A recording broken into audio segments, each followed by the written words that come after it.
اعوذ باللہ من الشیطان الرجیم بسم اللہ الرحمن الرحیم۔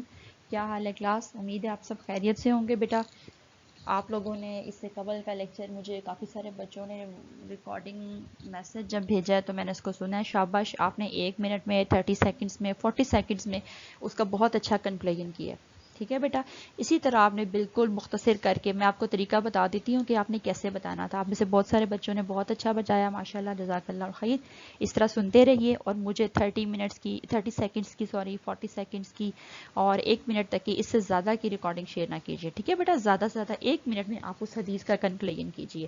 جیسے دیکھیے، کل آپ کی جو حدیث تھی، پرسوں جو حدیث تھی جو آپ نے مجھے بتائی، جس کا آپ نے مجھے وائس میسج بھیجا، وہ یہی تھا کہ اللہ تعالیٰ کے رسول صلی اللہ علیہ وسلم، اس حدیث میں یہی بتایا جا رہا ہے کہ اللہ تعالیٰ کے رسول صلی اللہ علیہ وسلم جس چیز سے ہمیں منع کریں، ہمیں باز آ جانا چاہیے، اور جس چیز کی طرف ہمیں رستہ دکھائیں، جس چیز کے کرنے کا ہمیں حکم دیں، اس کو ہمیں اپنی استطاعت کے مطابق بجا لانا چاہیے۔ ٹھیک ہے، کیوں کرنا چاہیے ایسا؟ کیونکہ پہلے کی امتیں جو تھی وہ اس وجہ سے ہلاک ہو گئی کیونکہ وہ اپنے انبیاء کی فرما برداری نہیں کرتی تھی، وہ اپنے انبیاء کے ساتھ کثرت سے اختلاف کرتی تھی، ان سے بہت زیادہ سوال کرتی تھی، بحث کرتی تھی، جبکہ ہمارا رویہ صرف یہ ہونا چاہیے کہ ہم نے سن لیا اور ہم نے اطاعت کی۔ ٹھیک ہے بیٹا، اس کو بولتے ہیں کنکلوژن۔ یہ حاصل کلام تھا آپ کے پورے لیکچر کا، جس طرح میں نے آپ کو 1 منٹ میں بتا دیا۔ تو آج ہم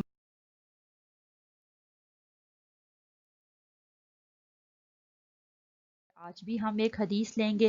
ٹھیک ہے بیٹا، آج الحمدللہ ہمارے 20 لیکچر مکمل ہو جائیں گے، اور یہاں تک جو ہے وہ جو ہمارے سورہ بقرہ کے 5 رکوع مکمل ہو چکے ہیں ترجمہ و تفسیر کے ساتھ۔ نیکسٹ جو ہے وہ یہ ہے کہ ہماری الحمدللہ آج 11 احادیث مکمل ہو جائیں گی انشاءاللہ۔ ابھی 15 تک کا میرا ٹارگٹ ہے، ہم اس کو جتنی جلدی ہو سکتا ہے پورا کرنے کی کوشش کریں گے۔ زیادہ کام بھی میری کوشش ہوتی ہے آپ کو نہ دیا جائے، تھوڑا ہو لیکن آپ اس کو پڑھ لیں، تو میری یہ کوشش ہوتی ہے زیادہ سے زیادہ آپ کو 1 حدیث دی جائے۔ ٹھیک ہے بیٹا،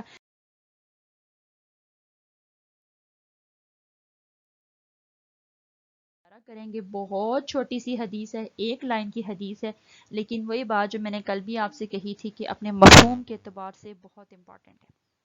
ٹھیک ہے بیٹا، اپنی اہمیت کے اعتبار سے وہ بہت زیادہ وزن رکھتی ہے، اور جس طرح ہم پیچھے پڑھتے آ رہے ہیں حلال اور حرام کے بارے میں، شک و شبہ والی چیزوں کے بارے میں بھی اس کا تعلق اسی کے ساتھ ہے۔ آپ کو پتہ ہے نا کہ قرآن اور حدیث ہمارے لیے جو ہے وہ ہر چیز کو واضح کرتا ہے، اس کا سورس ہے۔ ٹھیک ہے بیٹا، تو ہمیں سمجھنا چاہیے کہ قرآن و حدیث ہمیں حلال و حرام کے بارے میں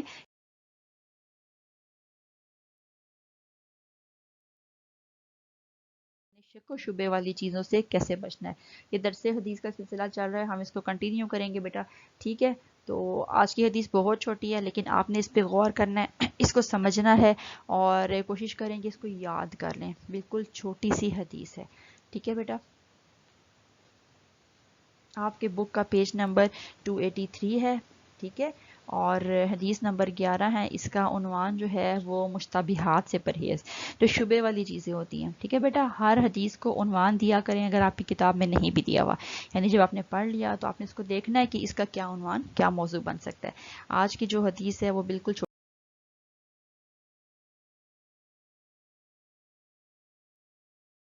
حدیث ہے، ہم چلتے ہیں اس کی طرف۔ ٹھیک ہے، بسم اللہ الرحمن الرحیم۔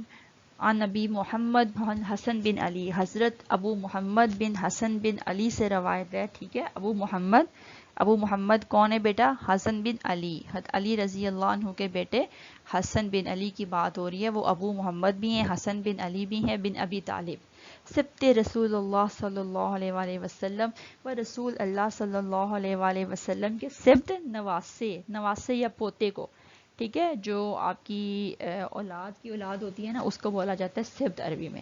سبط رسول اللہ صلی اللہ علیہ وآلہ وسلم، جو رسول اللہ صلی اللہ علیہ وآلہ وسلم کے نواسے ہیں، و ریحانتہ، اور ان کی خوشبو ہیں، خوشبودار پھول ہیں، و ریحانتہ، اور ان کے چمن کے خوشبودار پھول ہیں۔ ٹھیک ہے، حضرت ابو محمد حسن بن علی بن ابی طالب، جو کہ نواسے رسول صلی اللہ علیہ وآلہ وسلم ہیں، اور آپ کے باغ کے چمن کے خوشبودار پھول ہیں۔ قال، انہوں نے کہا، حفظ تو، میں نے یاد کی، حافظ تو میں نے حفظ کر لی، میں نے یاد کر لی، می رسول اللہ، رسول اللہ صلی اللہ علیہ وسلم سے ایک بات، یعنی میں نے رسول اللہ صلی اللہ علیہ وآلہ وسلم سے ایک بات یاد کر لی۔ وہ کیا بات تھی؟ صرف بیٹا اتنی سی بات ہے جو یہ ایک لائن میں پرپل کلر میں آپ کے پاس لکھی ہوئی ہے، دا۔ دا ہوتا ہے چھوڑ دے، دا چھوڑ دے، فعل امر ہے، حکم دیا جا رہا ہے، دا چھوڑ دے، ماں جو، یریبو کا، یریبو کا شک میں ڈالے تم کو، چھوڑ دو اس بات کو جو تم کو شک میں ڈالے، الا جاؤ اس طرف جاؤ، ماں جو، لا نہیں، یریبو کا جو تجھے شک میں ڈالے، اور اس طرف جاؤ جو چیز تمہیں شک میں نہیں ڈالے۔ رواہ ترمذی و نسائی، اس کو ترمذی اور نسائی نے روایت کیا، وقال ترمذی، ترمذی نے کہا حدیث حسن صحیح، یہ حدیث حسن صحیح ہے۔ اس سے کیا مراد ہے بیٹا؟ جس طرح پڑھتے ہو نا، میں نے آپ کو بتایا متفق علیہ روایت وہ روایت ہوتی ہے جو صحیح بخاری صحیح مسلم میں موجود ہوتی ہے، تو آپ فرسٹ کمپلسری میں حدیث کی 6 اہم کتابیں جن کو کتب ستہ کہا جاتا ہے وہ پڑھ کر آئے ہو، صحیح ستہ حدیث کی 6 کتابیں، ٹھیک ہے بیٹا؟ تو اس میں سے صحیح بخاری بھی ہے، صحیح مسلم بھی ہے، اسی طرح ترمذی اور نسائی بھی اس میں سے ہیں، پھر سنن ابی داؤد بھی اس میں سے ہے، سنن ابن ماجہ بھی اس میں سے ہے، ٹھیک ہے؟ یہاں جو آپ کے پاس حدیث آ رہی ہے وہ ترمذی اور نسائی سے لی گئی ہے، ٹھیک ہے؟ دا ما یریبو کا الا ما لا یریبو کا، چھوڑ دو اس بات کو جو تمہیں شک میں ڈالے اور اس چیز کو اختیار کرو جو تمہیں شک میں نہیں ڈالتی۔ یہ بیٹا وہی بات بیان ہو رہی ہے جو ہم نے پچھلی حدیث میں پڑھا ہے کہ حلال و حرام کے بارے میں اسلام کا نقطہ نظر کیا ہے۔ اسلام نے بتا دیا کہ ہر چیز حلال ہے سوائے جس کا نام لے کے اس کو ممنوع قرار نہیں دے دیا گیا، ٹھیک ہے؟ شریعت نے انسان کی مصلحت کی خاطر بعض چیزوں کو حرام قرار دیا ہے اور بعض کو حلال قرار دیا ہے۔ قرآن مدیث اور حدیث میں دیکھیں تو حلال و حرام کی واضح ہدایات موجود ہیں، بالکل واضح وضاحت موجود ہے، حلال کو اختیار کرنے، حرام سے بچنے کی تلقین کی گئی ہے، ٹھیک ہے؟ اور اس کی پہچان کا آسان طریقہ بتا دیا گیا ہے، اور ہمیں سمجھنا ہے تو اس کے لیے قرآن و حدیث موجود ہے، ٹھیک ہے بیٹا؟ یہ تو وہ چیزیں ہوگی جو حلال ہے اور جو حرام ہے۔ اس کے علاوہ کچھ چیزیں ایسی بھی ہیں بیٹا جن کے بارے میں بہت واضح حکم نہیں ہے۔ اب ایسی چیزوں کے بارے میں یہی بتایا جا رہا ہے، ایسی چیزوں کے بارے میں ہمارا رویہ کیا ہونا چاہیے۔ آپ نے پیچھے بھی ایک حدیث میں پڑھا تھا کہ ایک چرواہا ہے، اگر وہ کسی کھیت کے قریب بادشاہ کی چراگاہ کے گرد اپنے جانور چرا رہا ہے تو قریب ہے کہ اس کے جانور منہ مار جائیں گے، اس کو قریب ہی نہیں جانا چاہیے، اس کو احتیاط کرنی چاہیے۔ تو یہاں بھی یہ بات کی جا رہی ہے، تقویٰ کا، احتیاط کا تقاضا یہ ہے کہ ایسی چیزوں سے بچا جائے جن کے بارے میں ہم شیور نہیں ہوتے، جن کے بارے میں ہم کلیئر نہیں ہوتے، جن کے بارے میں ہم بالکل صاف شفاف نہیں ہوتے، ہمیں اشارہ پورے کا پورا نہیں ملتا، تب تک ہمیں کیا کرنا چاہیے؟ ایسے شبے میں ڈالنے والی امور سے بچ جانا چاہیے۔ جہاں ہم کلیئر نہیں ہیں، جہاں بالکل واضح حکم نہیں ہے، وہاں احتیاط کا، وہاں تقویٰ کا تقاضا یہ ہے، دین کا تقاضا یہ ہے کہ ایسی چیزوں سے پرہیز کیا جائے۔ اچھا، ایسی چیزوں سے کیوں پرہیز کیا جائے بیٹا؟ آپ پہلے پڑھا ہے، کیونکہ اگر آپ اس کے قریب جائیں گے یا اس کی جان پھٹک کریں گے، اس کو سرچ کریں گے یا اس کو ڈھونڈنے کی اور اس میں سے جو ہے نا وہ کچھ نکالنے کی کوشش کریں گے تو کیا ہوگا؟ آپ اس حرام کے اندر مبتلا ہو سکتے ہیں، ٹھیک ہے؟ یہ اصول آپ کو بتایا جا رہا ہے کہ آپ نے کیا کرنا ہے کہ جن معاملات میں شکوک و شبہات پیدا ہو جائیں اس کو اختیار نہ کیا جائے۔ ہو سکتا ہے یہ اس آدمی کے لیے حرام ہو اور ایک متقی انسان جو ہے وہ اس کی وجہ سے گناہ کا شکار ہو جائے، اس لیے نبی کریم صلی اللہ علیہ وسلم نے فرمایا کہ، اور دیکھیں وہ کہہ رہے ہیں کہ میں نے ایک چیز جو اپنے نانا سے یاد کی، جو میں نے حفظ کی حضرت محمد صلی اللہ علیہ وآلہ وسلم سے، اللہ کے رسول سے، وہ یہ تھی کہ جو چیزیں شک میں ڈالنے والی ہیں ان کو چھوڑ دیا جائے۔ کیوں چھوڑ دیا جائے؟ ایمان کا تقاضا یہ ہے، تقویٰ کا تقاضا یہ ہے کہ احتیاط کی جائے۔ شبے والی چیزیں پڑھنے سے بالآخر آدمی جو ہے وہ اس کے اندر مبتلا ہو جاتا ہے، یہ خوف طاری ہو جاتا ہے، ٹھیک ہے؟ اور ایک نہ ایک دن جو ہے نا پھر وہ خوف ختم ہو جاتا ہے، وہ اس حرام کی طرف دیکھنے لگتا ہے، اور الٹیمیٹلی کیا ہوتا ہے؟ ایک دن وہ گناہ، وہ حرام جو ہے نا اس کو اختیار کرنے پہ مجبور ہو جاتا ہے، اس کو کر بیٹھتا ہے، وہ جو ایک برائی کے لیے نفرت تھی، ایک روک تھی، وہ ختم ہو جاتی ہے۔ تو احتیاط کا تقاضا یہ ہے کہ اس سے بچا جائے، ٹھیک ہے؟ اور کیوں بچا جائے؟ کیونکہ یہ بچنا ہی آپ کو متقی بناتا ہے، ٹھیک ہے؟ اور اس کے لیے آپ کو طریقہ بتایا گیا تھا نا کہ اپنے دل سے پوچھئے، ٹھیک ہے؟ اپنے دل سے پوچھئے کہ کیا درست ہے اور کیا غلط ہے، اور دل جتنا درست ہوگا وہ آپ کو اتنا ہی اچھا گائیڈ کرے گا، ٹھیک ہے؟ ایک متقی انسان جو ہوتا ہے وہ شکوک و شبے میں ڈالنے والی چیزوں سے بھی ایسے ہی پرہیز کرتا ہے جیسے وہ حرام سے پرہیز کرتا ہے۔ کیوں کرتا ہے؟ تاکہ وہ گناہ میں مبتلا نہ ہو جائے۔ اور آپ نے پیچھے پڑھ لیا تھا بیٹا کہ اس کا نقصان کیا ہوتا ہے. شک و شبہ میں چیزوں میں پڑھنے سے آپ کا دین عزت چلی جاتی ہے. اور نبی صلی اللہ علیہ وسلم نے فرمایا نا کہ جو ایسے معاملات سے بچ گیا اس نے اپنی دین بھی بچا لی, اپنی عزت بھی بچا لی. تو اپنے دین کو, اپنی عزت کو بچانے کے لیے ضروری ہے کہ ایسے امور سے پرہیز کیا جائے. ٹھیک ہے. اور ادروائز آپ ان کے قریب جائیں گے تو برائی جو برائی سمجھنے کا خیال ہوتا ہے وہ ختم ہو جاتا ہے, اچھائی سے دوری پیدا ہو جاتی ہے, نیکی کرنے کا رجحان ختم ہوتا ہے, اور کیا ہوتا ہے, انسان اس گناہ کا ارتکاب کر بیٹھتا ہے. ٹھیک ہے. اور اس کے لیے نبی صلی اللہ علیہ وسلم نے بہترین طریقہ بتا دیا کہ نیکی جو ہے وہ حسن خلق کا نام ہے, اچھی عادت کا نام ہے. ٹھیک ہے. اور گناہ وہ جو ہوتا ہے محا کا فی نفسی کا, جو تمہارے سینے میں کھٹکتا ہے. ٹھیک ہے. اور تم اس بات کو نہ پسند کرو کہ لوگ اس سے باخبر ہو جائیں گے. ٹھیک ہے. یعنی دیکھیں جب ہم کوئی برا کام کرتے ہیں یا ہم کوئی غلط حرکت کرتے ہیں تو ہماری کوشش ہوتی ہے نا کہ لوگ بھی اس سے باخبر نہ ہو. تو یہ اس کی پہچان کا طریقہ ہے کہ ہم نے واقعی اچھا کام نہیں کیا. اور انسان ہے نا, جب ہم اچھا کام کرتے ہیں ہمیں اندر سے اپریسیشن ملتی ہے, تو پھر ہماری خواہش ہوتی ہے کہ باقی لوگ اس سے آگاہ ہوں, باقی لوگ اس کو جانیں, اس کی تعریف کریں, اس کو پریز کریں. ٹھیک ہے.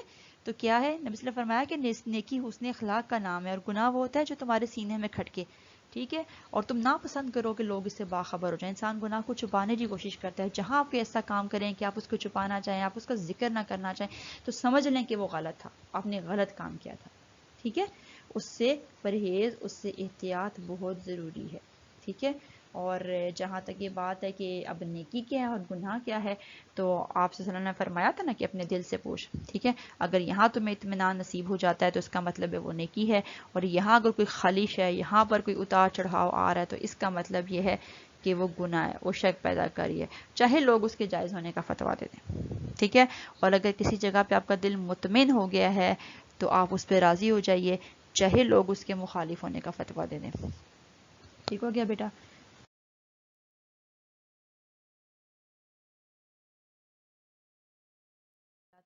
ٹھیک ہے. کہ آپ اگر ہم نبی صلی اللہ علیہ وسلم کی سیرت کو تو دیکھیں اور صحابہ کو دیکھیں تو بہت احتیاط کیا کرتے تھے. ایون نبی صلی اللہ علیہ وسلم کو اگر ہم دیکھیں تو ایک بار آپ کو جس طرح رستے میں کھجور ملی تھی, آپ صلی اللہ علیہ وسلم نے کیا فرمایا تھا, اگر مجھے یہ خدشہ نہ ہوتا کہ صدقے کے تو میں کھا لیتا.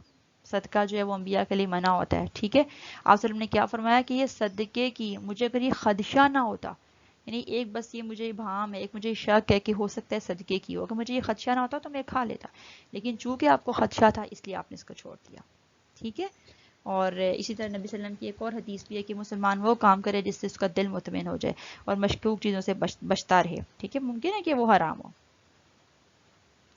اور مومن کوئی بھی کام اس وقت تک نہ کرے جب تک کہ وہ اطمینان قلب حاصل نہ کر لے. ٹھیک ہے بیٹا. اطمینان قلب بھی دل, ضمیر, انر, آپ کچھ بھی کہہ لیجئے, وہ جو آپ کے اندر ایک ہے نا, وہ جب تک سیٹسفائی نہیں ہوتا کوئی کام نہ کیجیے. ٹھیک ہے بیٹا. میں نے آپ کو بتایا تھا پچھلے لیکچر میں بھی کہ جب آپ ایک کام جو ہے, جب آپ کا دل مطمئن ہو جاتا ہے تو آپ اس کام کو کیجیے, اور اس کی علامت یہ ہوتی ہے آپ کا دل خوشی محسوس کرتا ہے. ٹھیک ہے. اس کام کو کر دوڑیے. اور اگر کسی جگہ وہ آپ کو روک رہا ہے, آپ کو پکڑ رہا ہے, آپ کا دامن پکڑ رہا ہے, تو ایک دفعہ وہ آپ کو جھٹکا ضرور لگاتا ہے. ایک دفعہ آپ کا نفس ہے, آپ کا ضمیر ہے, آپ کا انر ہے, آپ کا دل ہے, وہ ایک دفعہ آپ کو اچھا کام کرنے پہ اپریشیٹ ضرور کرتا ہے. اسی طرح ایک دفعہ برا کام کرنے پر وہ آپ کو روکتا ضرور ہے. تو اس ضمیر کی یا اس نفس کی آواز کو سنیے, اس پہ لبیک کہیے. ٹھیک ہے. اگر وہ روک رہا ہے تو رک جائیے, اگر وہ کرنے کے لیے کہہ رہا ہے, قدم بڑھانے کے لیے کہہ رہا ہے, تو وہ اس کے ساتھ قدم بڑھائیے. اس کا مطلب ہوگا کہ آپ درست ہیں, اس بات کی نشانی ہوگی. ٹھیک ہے. دا ما یوری بکا الا ما لا یوری بک, دا چھوڑ دے ما یوری بکا جو تجھے شک میں ڈالے, الا اس طرف جا, ما لا یوری بک جو تجھے شک میں نہیں ڈالتی. تو اس معاملے کو اختیار کرنا ہے انشاءاللہ ہم سب نے, جو کہ ہمیں شک میں نہیں ڈالتا, اور اس چیز کو چھوڑ دینا ہے جہاں پہ ہمیں ذرا بھی کھجلی ہو جائے, جہاں پہ ہمیں ذرا سا بھی شک پیدا ہو جائے کہ اس بارے میں شریعت کیا کہتی ہوگی. ٹھیک ہے. یہاں کوئی کلیئر حکم میرے لیے نہیں ہے, تو پھر آپ کو اس کو احتیاطاً چھوڑ دینا چاہیے. یہ احتیاط کا تقاضا ہے. یہ حلال اور حرام کے درمیان کا ایک سٹیٹس ہے, مقام ہے. ٹھیک ہے. حلال تو واضح ہے, اس کو اختیار کرنا ہی کرنا ہے. حرام بھی واضح ہے, اس سے بچنا ہی بچنا ہے.